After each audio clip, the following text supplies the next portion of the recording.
महंगाई से आवाम को पहुंची तकलीफ किस हद तक कम होंगी। वज़ीर आज़म इमरान खान शाम 5:20 पर कौम से खिताब करेंगे।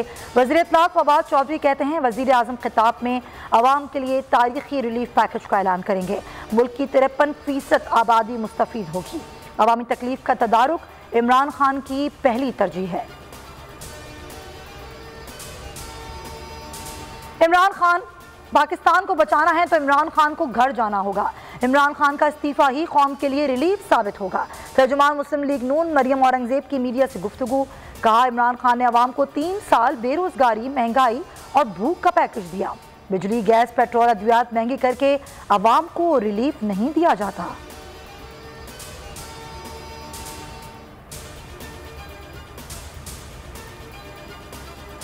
हुकूमत ने नए मुस्तकिल चेयरमैन नैब की तलाश शुरू कर दी। ज़राए के मुताबिक मुस्तकिल चेयरमैन नैब की तैनाती के लिए सदर और वज़ीर आज़म को खत लिखेंगे। सदर, वज़ीर आज़म और अपोजिशन लीडर से चेयरमैन नैब के लिए नाम मांग सकते हैं। नाम पर इत्तेफाक़ी राय न होने पर मामला कमेटी के सुपुर्द किया जाएगा।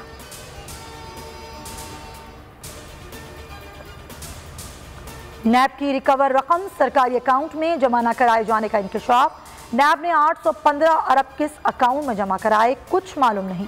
वजारत खजाना, स्टेट बैंक हुकाम सब नैब रिकवरियों से लाइल्म निकले। हम तो नैब हुकाम से पूछ भी नहीं सकते कि पैसे कहाँ हैं।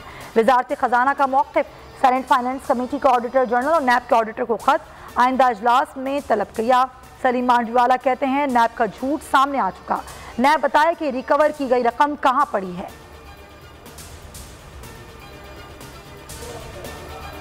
साबिक सदर आज़ाद कश्मीर सरदार मसूद खान अमरीका में पाकिस्तान के नए सफ़ीर नामजद।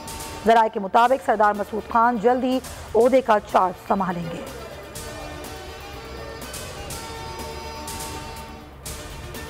मेहनत का सिला मिल गया। ICC T20 रैंकिंग में बाबर आजम नंबर 1 पोजीशन पर आ गए। Wicket keeper batsman Mohammad Rizwan का 4था नंबर। टॉप 10 बॉलर्स में कोई पाकिस्तानी खिलाड़ी शामिल नहीं। शाहीन शाह अफरीदी का 13वां number. Pakistani team T20 world cup के सेमीफाइनल में पहुंच चुकी है। सेमीफाइनल में पाकिस्तान का मुकाबला जनूबी अफ्रीका या ऑस्ट्रेलिया से मुतवक्के है।